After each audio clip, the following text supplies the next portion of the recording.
Que saudade, homem. Tudo bem? Ei, Mauro, tudo bem? Como vão as coisas? Tudo bom. Faltou energia aí em Niterói, não deu da última vez, ainda bem que agora deu certo. Que bom que você está aqui. Faltou tudo: telefone, luz, internet. Eu lembro, você falou, precisei sair de casa para arrumar um sinal aqui mais factível para te avisar. Pois é. Marcos, que bom que você está aqui. E aí uma data interessante, né? Ontem a gente conversava e você falava, 2 meses não é muito, mas também não é pouco. 2 meses de governo Lula. Completamos anteontem, dia 1º de março, completamos 2 meses de governo Lula, estamos ainda nesse evento. Que balanço já dá para fazer desses 2 meses? Bom, de um lado, as coisas vão como se esperava. Lula tomou posse, montou um ministério, em altos e baixos, como é inevitável num sistema político como o nosso. Está tendo que lidar com alguns problemas complicados com a equipe que montou, mas nada muito grave, porque o lado positivo, do ponto de vista administrativo, desses 2 meses, supera em muito problemas indiscutíveis que há, mas, insistindo, a soma das coisas positivas é muito mais importante do que a soma das coisas negativas. Então, está acontecendo o que se esperava. Lula é um chefe de governo, está governando e está lidando com essas enormes dificuldades que o país enfrenta em todos os planos, como herança desses 6 anos, mas está fazendo o que se esperava, sendo um bom presidente. O que não se esperava, mas está acontecendo, é que, pelo que a gente vê de pesquisas poucas que estão sendo divulgadas recentemente, nós estamos vendo que pouca coisa, para dizer o mínimo, está mudando na opinião pública. Nós já temos 2 meses de governo, desde a eleição já são 4 meses, novembro, dezembro, janeiro, fevereiro. Nós estamos há 4 meses da eleição, do segundo turno, e as coisas estão iguais, do ponto de vista de opinião pública, ou seja, quem votou no Lula está aprovando o governo, quem não votou, ao que tudo indica, está reprovando o governo. E essa resistência de uma parcela muito grande da opinião pública a reconhecer mudanças, admitir que, apesar de tudo, está andando, etc. e tal, essa dificuldade dessa parcela reconhecer isso é um sinal muito preocupante. E o saldo dos 4 meses pós-eleição e dos 2 meses de governo tem coisa boa e tem coisa que certamente não é boa. E o que vai acontecer com isso que nós estamos vendo agora? Lula se esforçando, a tal da... Como é que é o nome que se dava antigamente? Lua de mel, entre opinião pública e governo. Aparentemente, é uma das muitas coisas, das muitas ideias, das muitas noções que nós vamos ter que aposentar, porque perderam sentido. Não existe mais, entre outras coisas que não existem mais, uma delas é essa, ou seja, quem não votou no Lula está militantemente contra ele, e como todo mundo se lembra, a vantagem de Lula sobre Bolsonaro no segundo turno foi menor que 1%. Do ponto de vista de pesquisa, invisível. Essa não é uma não é uma vantagem, entre aspas, que a pesquisa permite identificar. A pesquisa não tem sensibilidade para esse tipo para esses tamanhos. Então, do ponto de vista de pesquisa, nós somos obrigados a dizer que a eleição brasileira, se fosse olhar pela pesquisa, terminou empatada. E é isso que nós estamos vendo 2 meses depois de iniciar o governo, que não mudou. Não adianta a agenda internacional muito positiva. Lula está sendo tratado mundo afora com o respeito e o tamanho que merece.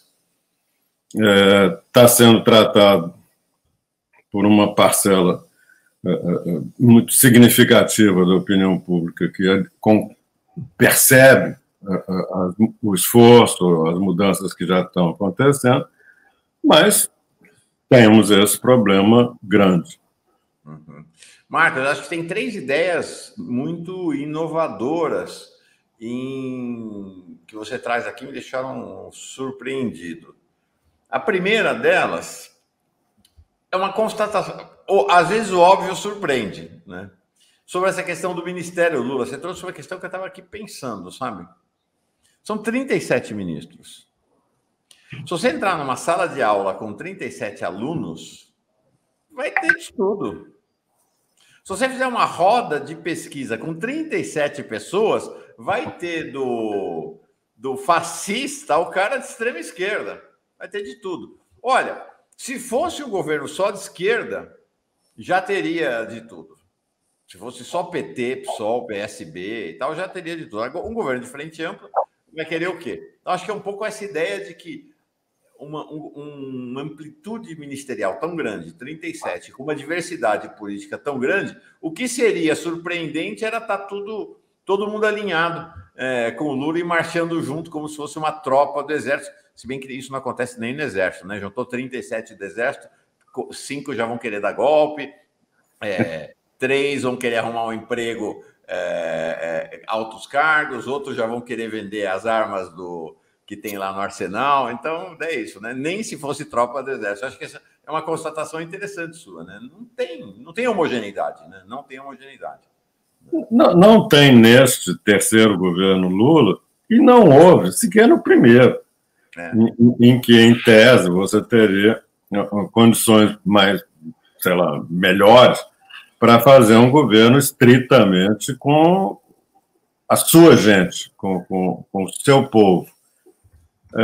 Desde o primeiro governo, Lula tem no seu ministério representantes de outras forças políticas, partidos, setores de importantes da opinião pública que têm presença no ministério.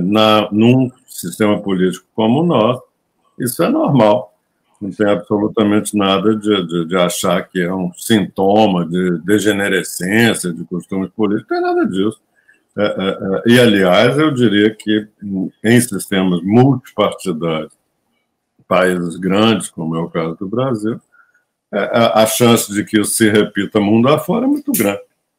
Eu não sei lá como é que é o ministério de países como Nigéria, Índia, mas aposto que é mais ou menos como no Brasil. Um chefe de governo terá na sua equipe representantes de forças políticas diferentes. Então, esse não é o problema. É claro que você sempre pode dizer, não, mas quem escolheu fulano foi o Lula. É verdade. Mas, na prática, não é assim que acontece. Já, aliás, alguns dos bons ministros, alguns dos melhores ministros que Lula teve, nos seus governos anteriores, ele foi apresentado ao ministro no dia da posse. O presidente foi apresentado ao ministro no dia da posse. Eles não se conheciam.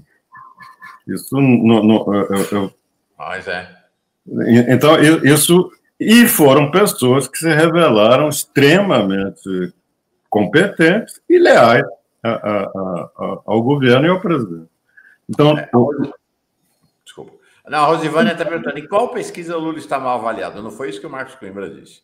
O Marcos Coimbra disse que as pesquisas que foram feitas até agora, que é Saiu uma do Paraná Pesquisas em relação a São Paulo, teve uma da Quest, teve uma da Atlas, né?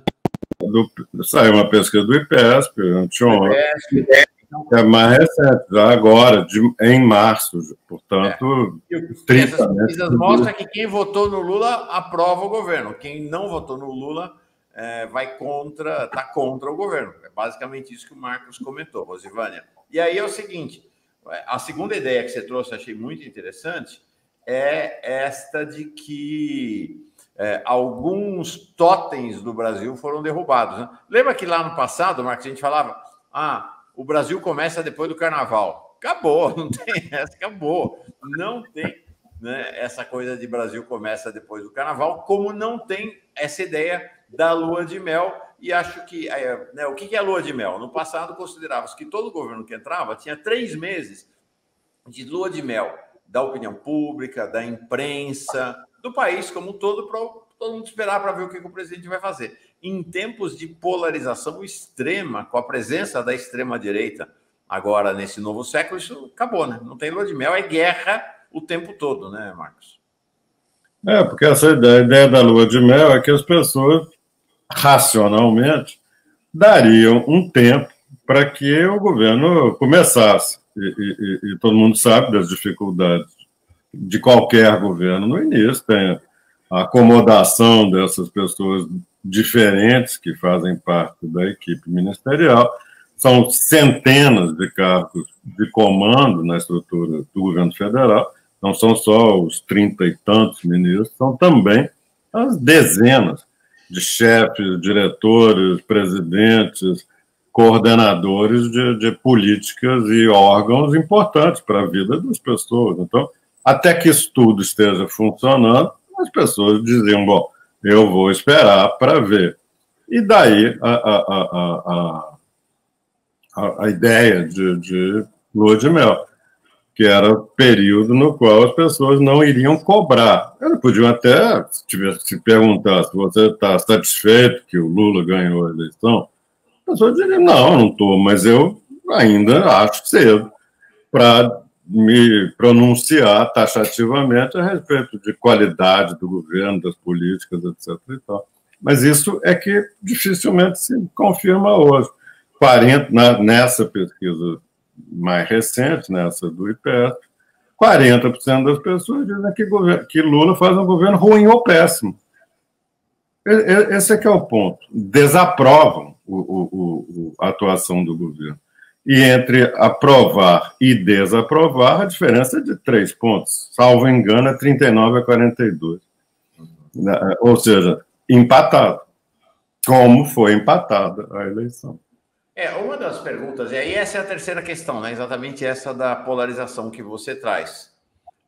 Que assim, importante, diga se eu estou errado, sempre teve esse fenômeno, né? Sempre teve lá um grupo da sociedade que vai ser, né, de direita e pode ser qualquer governo e vai continuar sendo de direita. E a mesma coisa da esquerda, pode ser qualquer governo de esquerda que, se o cara é de direita, mas a questão é que eram em volumes, em quantidades relativamente pequenas. O que acontece é que isso engordou demais, né? E isso não é apenas, portanto, uma mudança de qualidade, é uma mudança de quantidade.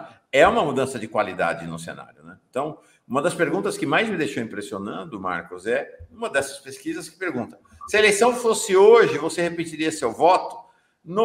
Você votaria de novo no seu candidato? 96% diz que votaria. Né? Ou seja, está exatamente igual, né?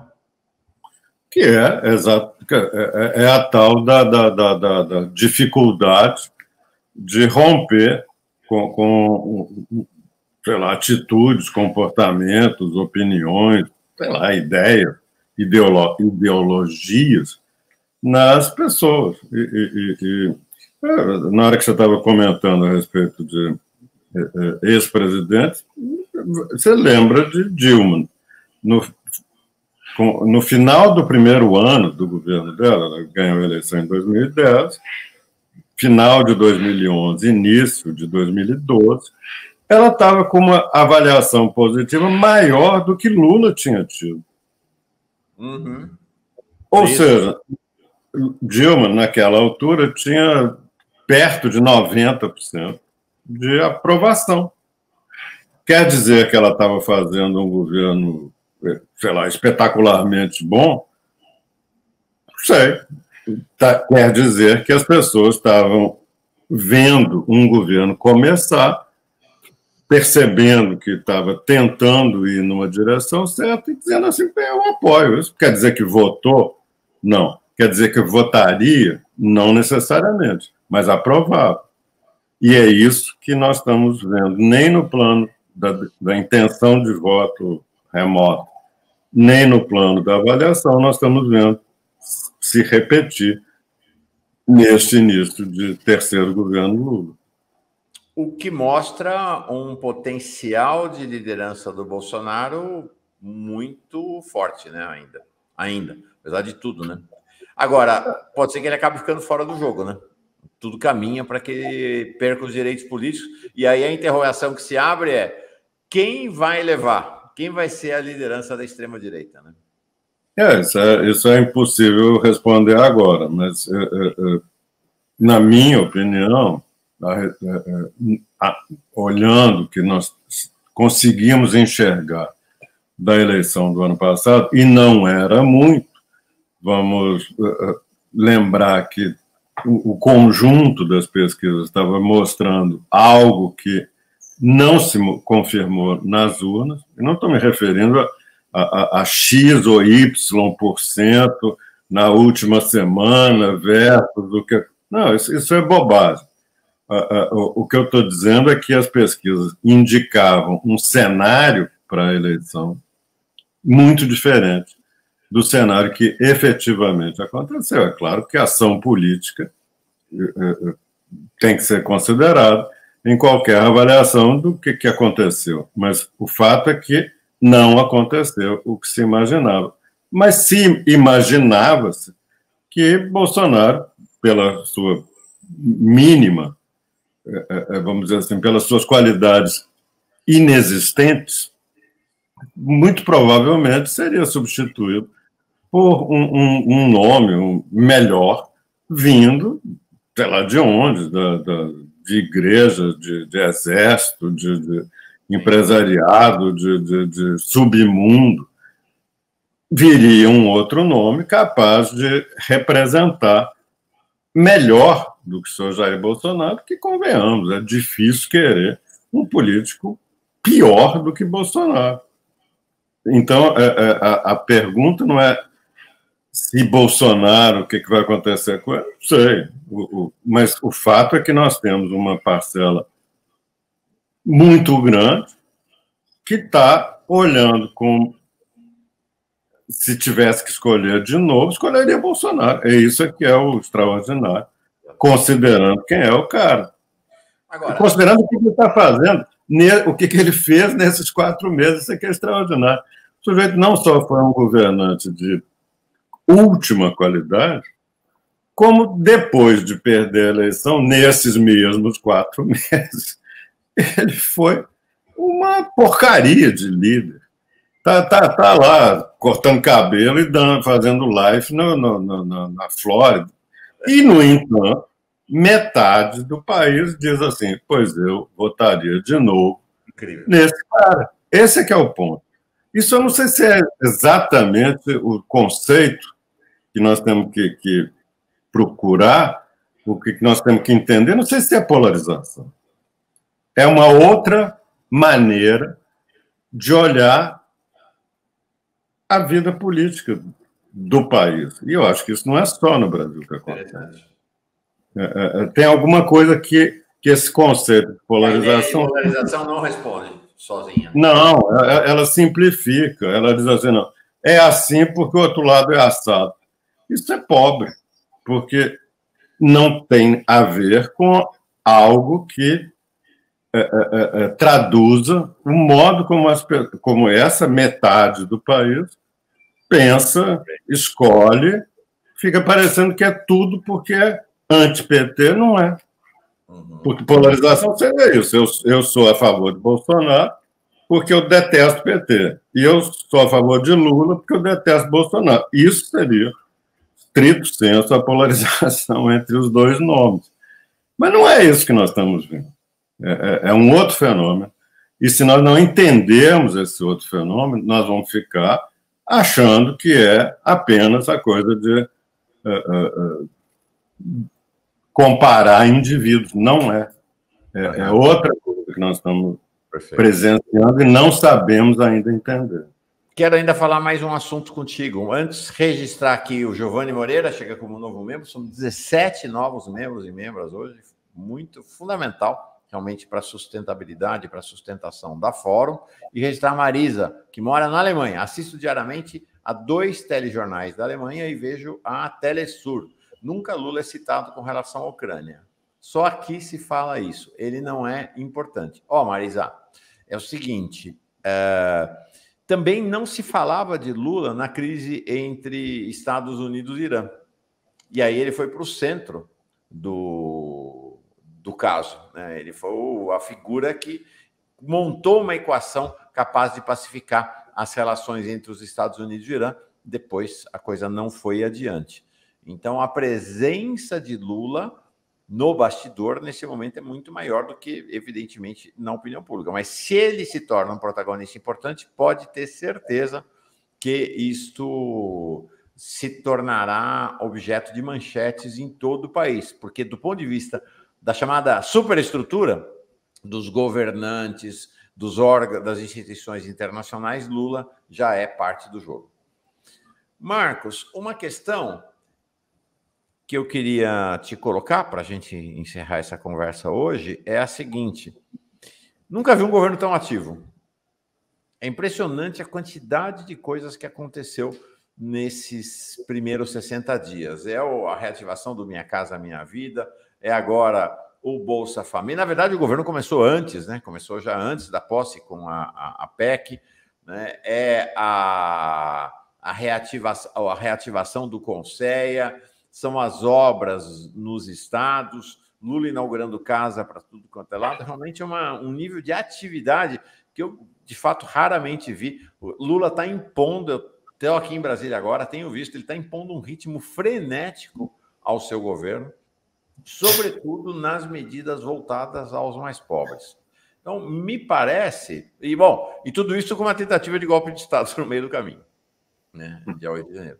Então, me parece, ontem nós vimos lá no lançamento do Bolsa Família surgir essa mulher maravilhosa, a Isamara da Silva, beneficiária do Bolsa Família, e aí trazendo o depoimento dela, parece que tem algo assim, não sei se é prematuro dizer, mas parece que tudo indica que vai haver um enraizamento ainda maior, uma solidificação ainda maior das relações de Lula com os mais pobres desse país, né? É natural que haja. Afinal de contas, todo mundo lembrava das contas, dos números. Lula, quando voltou para o governo no ano passado, em 22, ele saiu do governo em 2010. São 12 anos em que ele ficou fora do governo. E nesses 12 anos, metade deles foram de chegada ao poder de um grupo e de um conjunto de valores, ideias, comportamentos completamente diferentes do que ele representou. Então, tem uma parte muito grande da opinião pública que sequer teve uma memória própria do que foram os governos dele. E é natural que essas pessoas, tendo ou não votado nele, possam avaliar que, para elas, as coisas estão melhorando. Essa jovem, a Isamara Silva, maravilhoso, é o maior discurso desde a posse de Lula até agora, no Bolsa Família, ela fala, tudo começou lá em 2006, eu tinha 10 anos. Então, na verdade, o que ela faz referência ao discurso inteiro, Marcos, é uma memória familiar, uma memória construída nesse núcleo familiar dos pais dela e das irmãs, e que aí, enfim, hoje ela é doutora, né? É só isso, né? Pela USP. Então, acho que tem também esse processo de construção da memória nos núcleos familiares, né? Não, e essa é a razão pela qual o potencial de consolidação, expansão e melhora da avaliação do que foi o passado e o presente da administração do Lula e do PT de maneira geral, era essa a razão pela qual todo mundo esperava que a realidade se imporia a esses valores vindo, sabe-se lá de onde, da influência do patrão, da influência do pastor, da influência da mídia conservadora, mas que as pessoas conseguem, a realidade se imporia. Essa foi a grande razão para o otimismo, até porque as dificuldades eram muito grandes, todo mundo imaginava que demoraria até que alguma coisa objetiva pudesse ser colocada na mesa. Mas não é isso que nós estamos vendo. É claro que não é uma luz sequer amarela que se acende, mas é assim que nós temos que olhar esses 4 meses pós-eleições. Do lado do governo, do Lula, da equipe dele, uma procura, como você disse, qual foi a palavra que você usou? Frenética. Frenética. De encontrar soluções, respostas, caminhos, coisas antigas que estão voltando, coisas novas que não se havia pensado anteriormente. Mas então tem essa tentativa, mas até agora, em 4 meses pós-eleição e 2 meses pós-início do governo, perfeito, o resultado, na opinião pública, é decepcionante. Encerro nossa conversa. O Plínio está voltando agora para continuar. Tem que sair correndo para uma reunião aqui. Mauro e Marcos, nos últimos 4 anos, nós esquecemos o que é ter governo governando. É isso aí. Marcos, obrigado. Oi? Obrigado a você. Não, eu só estava lembrando ao Gilberto que o ponto que a gente está discutindo é exatamente como chamar isso? A incapacidade de reconhecer isso de uma metade do país. O que vai acontecer com essa metade? Se vai votar em Bolsonaro, em fulano, em Beltrano, não sei. Mas que, neste início, está se mostrando muito recalcitrante, muito indiferente. Impermeável a essa realidade que o Gilberto menciona. Temos um governo governando, mas as pessoas não estão vendo, não querem ver, não acham que seja verdade. Valeu. Bom fim de semana para ti, Marcos. Sempre de branco aqui às sextas-feiras. Gosto disso. Um abração para ti. Obrigado. Obrigado. Um abraço a todos.